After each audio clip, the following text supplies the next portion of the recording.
You're right. The problem with stars is the individualization of authority. That's part of the problematic, right? It's not all of the problematic, but that's part of it. So I came back to this notion of authority and how it's grounded ultimately in the narrative metaphor of the author who writes a story, right? That's where we get the notion of authority from.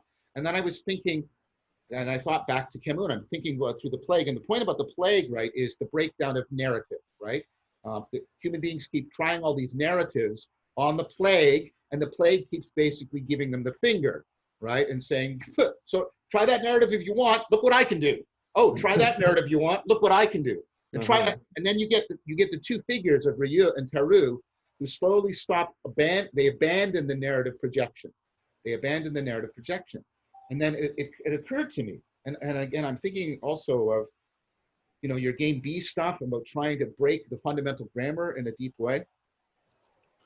So I want to tread very carefully here, and I'm saying this cautiously, and I'm not fully committed to it because the language isn't completely adequate, but it's the only language I have right now. I think our notion of God, the mythological notion, is a narrative notion,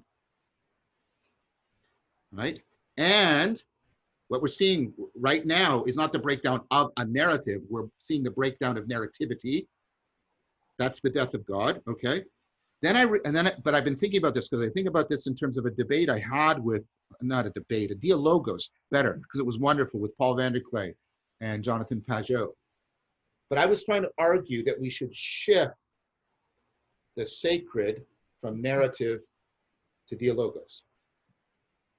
And here, and part of the proposal went like this. Let's go back to the parenting metaphor. Okay, children are not naturally narrative. We have to do the narrative practice hypothesis. They're not naturally metaphorical. We have to teach them this. We have to practice it. But what are they naturally? What is it that they naturally have that affords us being able to teach them narrative and metaphor? They are naturally dialogical. That's all of the work of Tomasello and all the work that's coming out. Kids come ready, like joint attention, they take turns, they're mimetic, right? So dialogos is more primordial and more grounding. And I thought of your argument about we need to drop to the deepest levels to access what is most perennially powerful right now. So we have to drop below the narrative level. We have to drop below the narrative level of authority. Right? And we have to drop into seeing, no. What it ultimately is grounded in is dialogos. And dialogos is not a finite story. It's an infinite game, right? Oh. Right. No, I mean, I was about to drop your brother Kars right in the middle of it. So you just pulled it out, which is great. So we don't have to talk anymore. Like, we're actually on so much sync that the words will come from whatever mouth happens to be open. Great. Yes. So much. Yes. That's it. Like, narrative is all about being right. It's a finite game. The trick is, can I get the right narrative? Can I get everybody else to adopt my narrative?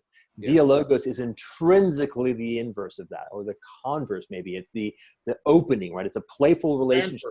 Rather, with the move is not a move of me saying your narrative is wrong. The move is to say, okay, how do I extend this? How do I build more? How do I make it's a generative grammar, right? It's intrinsically a creative invitation to continuing to play more and more awesomely. See, narratives build heroes. Dialogos build networks. Yes. Oh, another great one. Yes, absolutely.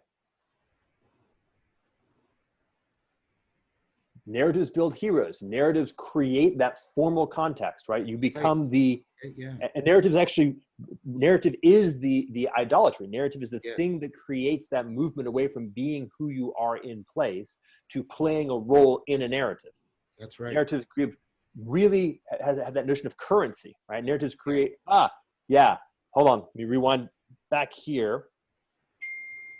Yes, narrative. We are in the process of recognizing that any narrative that can be produced by this particular grammar is the problem. There is no narrative that solves the problem. The problem is the grammar produces these things, and these things are the problem. The answer is to change the grammar and then to change what Deleuze would call the abstract machine, which is the playing out of the grammar in context. That move is the same move that I described in the game A, game B distinction, but now we're finally actually getting some real clothing on it. Yeah. So, yes. That's what I'm trying to do. That's what I'm Yes, trying to yes, do. yes. So Teru's problem is, right, is to, being a saint without God, is to break the narrativity that binds the saint as the religious hero to God as the ultimate authority of a story, Yeah. right? And that's what he has to break both sides, right? He has to break out of it. And that's what Camus is, of course, trying to do throughout in his work, right? He's trying to feel, what's that like? And what are the virtues that will be disclosed when we open up the agent and the arena in this transnarrative fashion? Because here's one thing that Camus is aware of, and this came out in my discussion with Paul and Jonathan. Narrative is indispensable for getting us to adulthood. There's nothing, right? Dialogos comes first, but if you don't get narrative, you don't become a temporally extended self, right? You don't get capacities for non-logical identity. What we're largely practicing, right?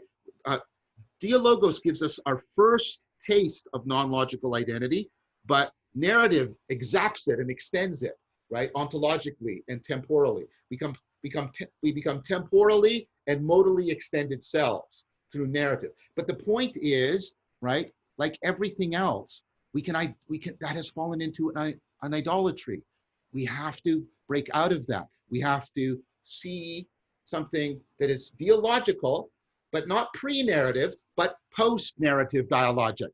Post-narrative dialogic is what I'm arguing is what we need if we're going to learn how to be saints without God. Because that's what we need right now.